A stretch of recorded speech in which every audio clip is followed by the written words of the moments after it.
You hear it before you see it. The sound of iron dragging against stone. The rattle echoes through the damp veins of the city like a ghost in chains. You lean closer to your window, breath fogging the glass, and glimpse the impossible. A man, bound and bloodied, being hauled across London as if the very earth were punishing him. This is not thunder. This is power at work. Before we step further into this moment, take a second to breathe it in with us. The fact that you're watching from across oceans and centuries, from phones and screens that the medieval mind couldn't have dreamed of, reminds us that history belongs to all of us. Tell us in the comments where you're watching from. Edinburgh, Karachi, Sao Paulo, maybe even London itself, because tonight, the past isn't distant. It's awake, and you're walking through it. The year was 1305, late August. The sun rose pale and reluctant over London's crooked skyline, its light catching on the river like a blade. Markets stirred early, their vendors shouting of bread and salted fish, but something different was in the air, an undercurrent, electric and cruel. Crowds formed long before the church bells rang prime. They weren't gathering for prayer. They were waiting to see a legend broken. From the tower, the gates groaned open. 2 horses stood ready, their flanks slick with morning sweat. Between them lay a hurdle, a rough wooden frame bound with rope and splintered iron. Tied upon it, wrists twisted behind his back, was a man the English papers had called the outlaw Wallace. He was not armored now, no longer the knight of Stirling Bridge, no longer the Lion of Scotland. His tunic was torn, his face marked with bruises that had long since stopped bleeding. Yet even so, witnesses claimed he held his head high. Chroniclers describe how the people gasped when they saw him. Not because they pitied him. Pity was treason here, but because they recognized the man their king had spent years hunting.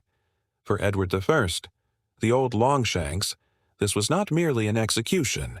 It was the closing act of a long campaign of fear. Wallace had been England's nightmare, the man who'd defied an empire. Now, London would be his cage. The order was clear. He was to be drawn from the Tower to Smithfield, dragged through the streets so every soul could witness the fall of rebellion. The route was chosen with the precision of a ritual. From Tower Hill through Fenchurch and Cheapside, past the great market where butchers cleaned their knives, and onward to the open ground where criminals met their end. Every cobblestone, every window, every corner became a stage in this state-sanctioned procession. Imagine the sound, the horses straining, the wooden frame grinding against stone, the collective murmur of thousands. The city smelled of iron, sweat, and smoke. Women pressed children against their skirts. Men craned their necks for a better view. Some spat as Wallace passed, others hurled rotten vegetables, but not all faces jeered. In the crowd there were those, quiet, unmoving, who looked on in something like awe. Even his enemies seemed to sense that this was no ordinary man. One English clerk wrote later, "He bore himself like one who yet commanded an army." Another, less kind, remarked that his silence mocked the king's justice. Wallace, historians believe, spoke little on that journey. Perhaps his mouth was bound. Perhaps he had no strength left. Or perhaps he knew that silence in such a theater was the only defiance left to him. Londoners were accustomed to executions. Hangings were common enough that children could mimic them in the streets. But this was different. This was spectacle. The Crown had turned punishment into performance. City criers had announced it days in advance, and vendors sold wine and pies along the route. Justice had become entertainment, and cruelty had become law. Yet, beneath the cheers and laughter was unease. Even those loyal to the king must have wondered what it took to make such a man. What loss, what rage, what love of country could have driven him to raise sword against an empire? The court chroniclers called him traitor, but the murmurs in the crowd said something else. "He looks like one who has not lost," one London housewife reportedly whispered. At Cheapside, the procession slowed. The stones there were rough, tearing into Wallace's skin as the hurdle jolted and dragged. His legs left a trail, part blood, part mud, a dark seam stitching the city behind him. The guards struck him when he lifted his head, but he still looked forward, as if searching the horizon for something unseen. Every turn of the wheel was calculated humiliation. The route wound through England's wealthiest districts, goldsmiths' lanes, the merchants' halls, the great church spires, as if to remind the people what loyalty bought them. This wasn't punishment. It was warning. To betray the king was to be displayed, piece by piece, until not even the memory of your body remained. When the procession reached Smithfield, the crowd surged forward. It was late morning now, and the air shimmered with heat and anticipation. The scaffold loomed high, wrapped in black cloth and hung with chains that glinted in the light. Priests waited with crosses raised, murmuring Latin prayers. Wallace was untied from the hurdle and hauled upright. For the first time in hours, he stood on his own feet. An officer of the crown stepped forward reading the sentence aloud: treason, murder, rebellion. The words fell like stones into silence. Wallace, they say, looked at his accuser and spoke his only recorded line: "I could not betray the king, for I was never his subject." The crowd erupted, some with laughter, some with shouts of rage, but those close enough to see his face said he did not flinch. And as the drums began to beat and the executioner prepared his tools, the city held its breath.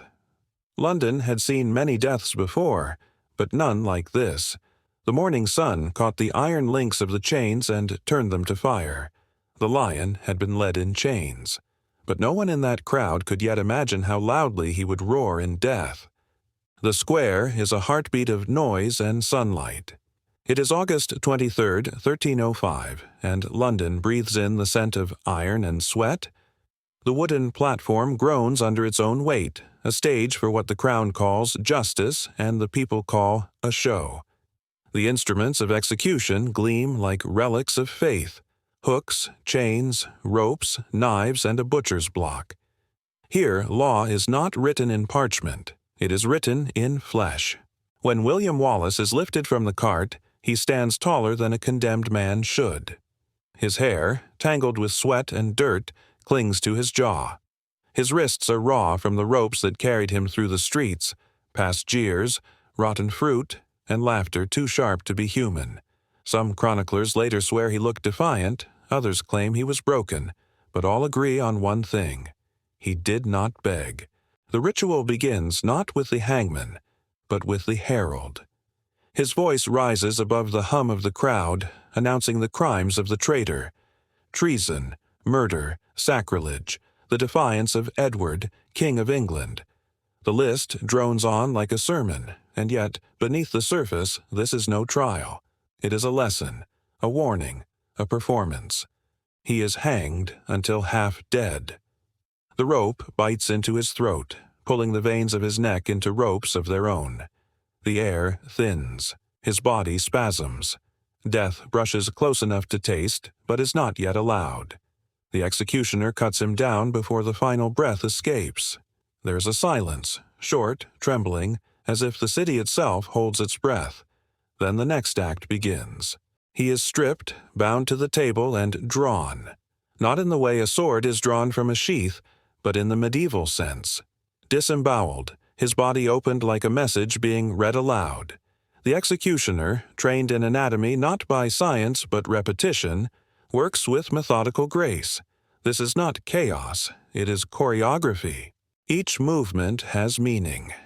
The organs removed, one by one, are lifted high before the crowd, not to please them, but to teach them. The heart, symbol of courage and rebellion, is the last to leave the body. Chroniclers would later write that it was burned before his eyes, though no one agrees if he was still alive to see it. "Traitor to the king," the executioner mutters, though even he does not sound convinced. Perhaps in that moment, watching a man die inch by inch for his country, the line between justice and vengeance blurs beyond recognition. Edward I is not present, but his power is. It hums through every motion, every gasp, every drop of blood that touches the ground. The ritual of hanging, drawing, and quartering was no spontaneous cruelty. It was statecraft. Medieval England believed in the language of spectacle. Each cut was a word, each scream a sentence. The executioner was merely the mouth through which authority spoke. Around the scaffold, the people shift, some cheering, some silent. A boy on his father's shoulders watches, eyes wide. To him, this is not brutality. It is theater, a morality tale. But what lesson does a child learn when the moral is soaked in blood? As the sun climbs higher, the executioner completes the ritual. The body is decapitated, the limbs severed. Each piece is destined for a different city, Newcastle, Berwick, Perth, Stirling, to whisper the same message. Rebellion dies divided. London keeps the head, tarred and mounted upon London Bridge, so that every traveler entering the capital must look the fallen knight in the eyes. And yet, even in that grotesque triumph, the power begins to falter. There is something about silence that unnerves kings. Wallace never pleaded. He never recanted. Even as his body was undone, the absence of his submission filled the air heavier than the smell of blood. Chroniclers say that those who stood closest to the scaffold felt an inexplicable chill, as if the man they watched die refused to leave entirely. One friar in attendance recorded the event in trembling script. They thought to make him less than man, but the face was not of defeat. It was of distance. The anatomy of this death reveals more than just a man's end. It reveals the mind of a kingdom that feared the idea he embodied. Wallace's body became a map of warning. Head, limbs, heart, scattered across England and Scotland like the boundaries of control. But control is a fragile thing. For every piece displayed, a story was told in taverns and fields. For every city that saw his remains, another whispered his name. The sun fades, the crowd disperses, and the scaffold is washed clean. Yet the smell lingers, copper, smoke, and something like defiance. The air above Smithfield feels changed, charged, almost alive. A raven lands on the beam, its black feathers catching the last light. It tilts its head, staring at the empty noose swaying in the wind. Somewhere, far to the north, a soldier's wife tells her son about the man who would not kneel. The Empire thinks the story is over, but the echo of that silence, the silence of a man who refused to scream, has only just begun to travel. Night fell slowly over London Bridge, the river below black as melted lead. The city's hum dulled into murmurs and distant bells, but one figure never slept, the head on the pike.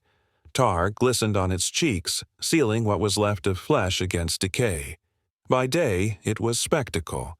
By night, it was accusation.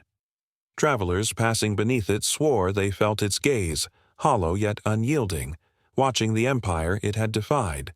The execution was over, yes, but the story was only beginning to breathe. The crown had intended finality. 4/4 of William Wallace's body were sent north, each destination chosen for its symbolism.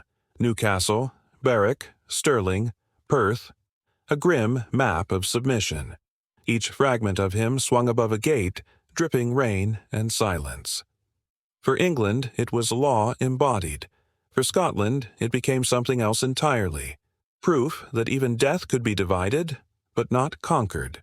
Monks recorded the details in trembling ink. One, writing from Arbroath, confessed, "They thought to silence him by scattering his limbs, but his name travels faster than the wind." Another entry, smuggled through abbey walls, described pilgrims kneeling beneath the very gates where his remains hung, whispering prayers not for his soul, but to it. In the language of fear, the sacred and the forbidden often share the same tongue.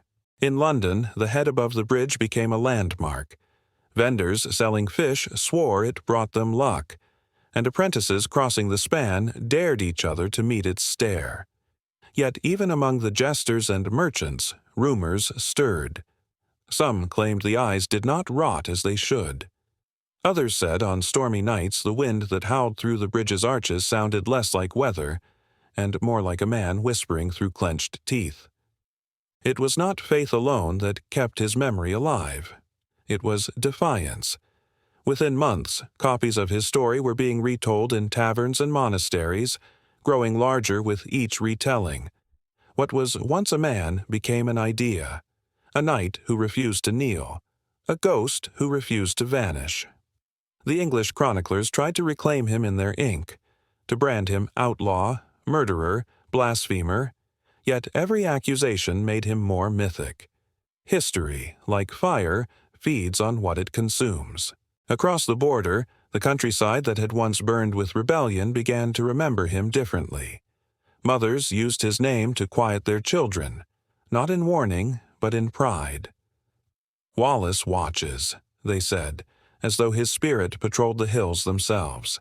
Shepherds carved crude crosses into stones near Stirling, marking the places where, they swore, his quarters once hung. These were no longer sites of punishment. They had become shrines. Years turned to decades, and the memory refused to fade. Edward III died in his sleep, untroubled by the thought of the man he had condemned, but his successors were not so fortunate. When Scotland rose again under Robert the Bruce, the soldiers who marched to Bannockburn did so whispering Wallace's name. To them, he was not dead.